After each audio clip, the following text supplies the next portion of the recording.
Want to be a crazy spell-slinging Izzet mage and commander for only $25? Boy oh boy do I have the deck for you. Niv-Mizzet Parun is one of the best new commanders out there, and in this video, I'm going to show you just how awesome he can be for 25 bucks. That's right, the whole deck at $25. Prices for each card will be shown throughout the video, and if you want to check out the list or purchase the whole thing for a cool 25 bucks, you can click the first link in the description. Do hope you enjoy the video, and if you do, remember hit that like button, helps out a lot.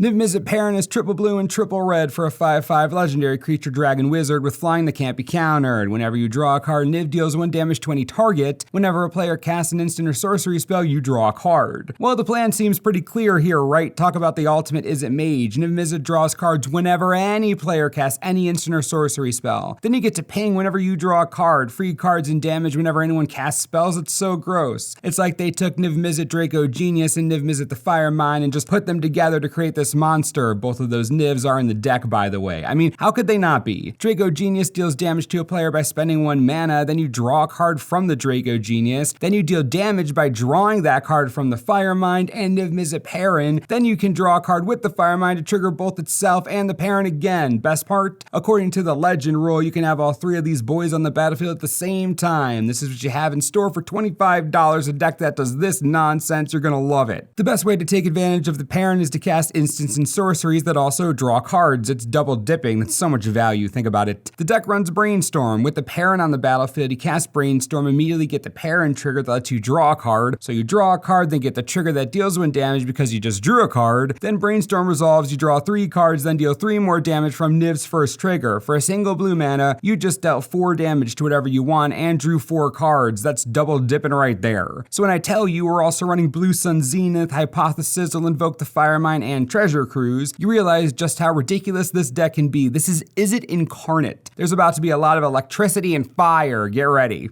You know what's better than double dipping? Triple dipping. Recastable full value cards. Chemist's Insight, Desperate Ravings, Radical Idea, and Deep Analysis. Not only are these all instants and sorceries that trigger Niv, they also draw cards to trigger Niv, and you can recast them from the yard to once again trigger Niv. So many spells, so little time, total brutality in this deck. So obviously drawing cards is strong, we should do that more. How about cycling entire hands? Tellurian Wind cycles the hand, getting triggers for Niv the entire way. Same for game plan, except with this card you get your graveyard back too, which actually matters because you really don't want to deck yourself, which is surprisingly easy in a deck designed to draw 1 billion cards and deal a bunch of damage because of it. Anyways, Fateful Showdown is a strong wheel effect that also functions as removal. Using this in combination with all the Niv triggers, you could probably destroy anything you want. Then one of my favorite cards in the deck, Whirlpool Drake. What a beauty. You redraw when it enters the battlefield and you redraw when it dies. A card not many players know about, but wow, this Drake is really strong in a deck like this. Arcane Denial is a counterspell that triggers for us, and we draw a card which triggers again. Pretty nice. Blink of an Eye and Into the Royal both trigger. They both draw, triggering again, and Izzet Charm isn't always going to loot 2 cards, but more often than not it will, giving us even more cards to work with. Now we love drawing cards. Drawing cards is basically how we win the game, so we're even running non-instants and sorceries to help draw more craziness. Crackling Drake is a powerhouse on the battlefield, getting huge fast and drawing a card. Mercurial Chemist is absolutely nuts as long as it hits the battlefield safely, drawing 2 cards for a single mana. Come on, it's outrageous. And with all this card draw, Jorian Ruin Diver is going to draw a bunch of extra cards thanks to her easy trigger. It only triggers on the 2nd spell cast each turn, but still, that's 1 extra card per turn, not just your turn, all turns. That's nice. Thanks to Niv-Mizzet's card draw trigger, all of our card draws potential removal. That means our lands can be a removal. Our lands! Blighted Cataract and Memorial of the Genius are straight up shocks with Niv on the battlefield, then cycling Desert of the Fervent, Desert of the Mindful, Forgotten Cave, and Lonely Sandbar. Draw us a card and let us ping something. Everything we play has so much value when Niv is on the battlefield, it's friggin' awesome. Time to get into the nitty gritty of this deck. The phrase, whenever you cast an instant or sorcery, is a powerful phrase. We're going to abuse the heck out of that. Firemind's Research stores up charge counters for more card draw or 5 damage to anything we want. Brutal. Erratic Cyclops gets bigger and bigger as we cast more spells in a turn. Plus it has trample, so it can't be chumped that easily. Remember, our biggest threat is Niv-Mizzet's trigger. Having an attacker like Erratic Cyclops forces our opponents to deal with us on multiple fronts. fronts. We're also running Gutter Snipe as a win condition. This card will make sure you're the most hated person at the table, but wow, is it strong. Shock to everyone whenever you cast an instant or sorcery, it's ridiculous. Speaking of ridiculous, we're running Murmuring Mystic, Young Pyromancer, and Talran Sky Summoner. We aren't running many creatures, so it's important that the ones we do run make a real impact. These 3 creatures make huge impacts on the game, creating tokens left, right, and center based on our spell slinging, which is going to happen constantly. Each of them is a threat that has to be dealt with quickly. That's our entire creature base. Creatures that must be dealt with quickly. Thermo Alchemist is a win condition and another card that'll make sure your friends don't invite you to play again. A little 2-mana common, but a huge menace, pinging for damage constantly. Over the course of the game, it's likely the Alchemist drains a collective 50 life from the table if it isn't removed. And then there's Melik is a Paragon. In case we haven't already overloaded on this outrageousness, Melik is a bomb, a super bomb. Getting to copy every instant and sorcery you cast from your library, think about all the card draw and subsequent is-it triggers. Now, the copies aren't cast, but you still draw cards from the cantrips, legit tons of value. We've only scratched the surface of how awesome copying spells really are. With that in mind, Insidious Will is in the deck mainly to copy spells, but can audible to a counter or redirect. Double cast is pretty straightforward, allowing you a copy of your next spell. Swarm Intelligence is expensive, but being able to freely copy every spell you cast after it's down is powerful and worth the cost late game. Then Nivix Guildmage, this friggin' wizard, one of the unsung heroes of this deck with the ability to both loot and copy spells without even needing to tap. It's unreal. This card is crazy strong and necessary for this deck, let me tell ya. Copying the spells we've spoken about already is a big deal. Lots of power and value there, but we need more win conditions. We need to go bigger. Call the Skybreaker comes with Retrace, so it already has recursion, and we can copy it a bunch to create loads of 5/5s. Rise from the Tides creates a zombie army 100% of the time, another way to threaten the board in an unconventional manner. Once we get to the late game, Common Storm is not only a win condition, but a powerful sweeper and all-around angry card to have to deal with. Then Spelltwine,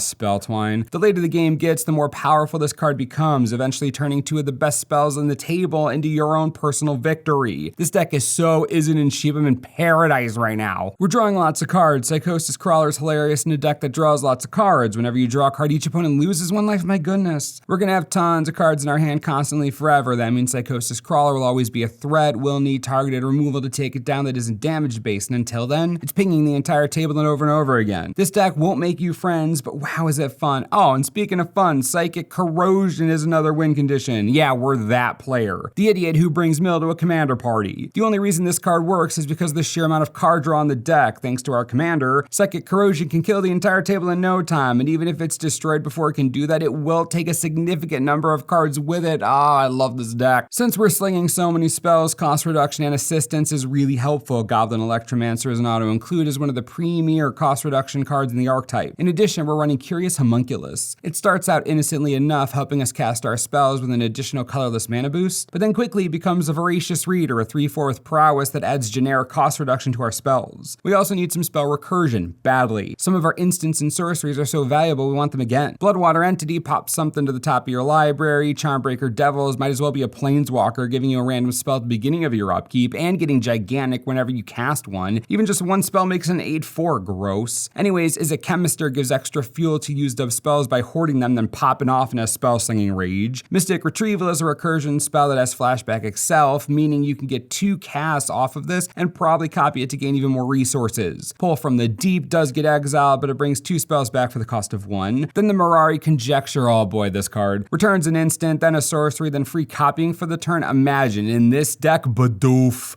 Then, when we finally run out of spells and cards to get spells back, learn from the past and Elixir of Immortality, shuffle our library back into our graveyard for more spell-slinging nonsense. Utility spell time. Galvanoth gives us a free spell cast a lot of the time. Hypersonic Dragon turns all of our sorceries into instants. Epic Experiment is just absurd, a solid late-game spell that will cast a flurry of everything we have for a pretty cheap cost, to be honest. Nivix Area of the Firemine is pseudo-spell card draw, giving us until our next turn to cast it. That's quite nice. Then we have some disruption and removal to make sure we don't die to an onslaught as we build up our board. Prophetic Bolt and Beacon Bolt are targeted removal with upside. Prophetic digs through our deck and Beacon Bolt gets a second cast. Devastation Tide and Mizia Mortars help to deal with a huge board that has gone out of our control, and Rewind is the single counter in the deck, but a good one that untaps 4 lands when it resolves. And with all of our cycling and draw, real easy to get by the time you need to protect Niv. Even though the deck is only 2 colors, there are a lot of color-intensive spells going on here. Is it Cluestone? Is it Keyrune? Is it Lock-and-Hand? Is it Signet? All worth including. The Bluestone and Locket will draw cards triggering Niv, which is also nice, and the Key Rune can do the same sometimes. Sweet additional value from our mana ramp / fixing. Running 37 lands in total, some of which you've already been introduced to. Is it Boilerworks, is it Guildgate, Swiftwater, Cliffs, and Evolving Wilds are the last of the non-basics, add in 14 islands and 12 mountains, and boom, the $25 crazy awesome Niv-Mizzet is it extravaganza. While the deck is hilarious as is, there's plenty of room to upgrade for completely reasonable prices. Primal Amulet, Jace's Sanctum, and Brawl, Chief of Compliance, each make spells cheaper to cast and don't cost that much. Blasphemous Act and Chaos Warp are quality of life removal upgrades to help you live as long as you need to. Then we have heavy hitters like Argent the Shifting Flame, the Locust God, and Expansion Explosion. Essentially win conditions in the deck, creating a ton of triggers for your Niv-Mizzet and burning everything to the ground. Docent of Perfection creates a million wizards that get buffed as all heck, and speaking of win conditions, Laboratory Maniac is real strong in a strategy looking to cycle through itself. You can steal some games with this and they'll be hilarious.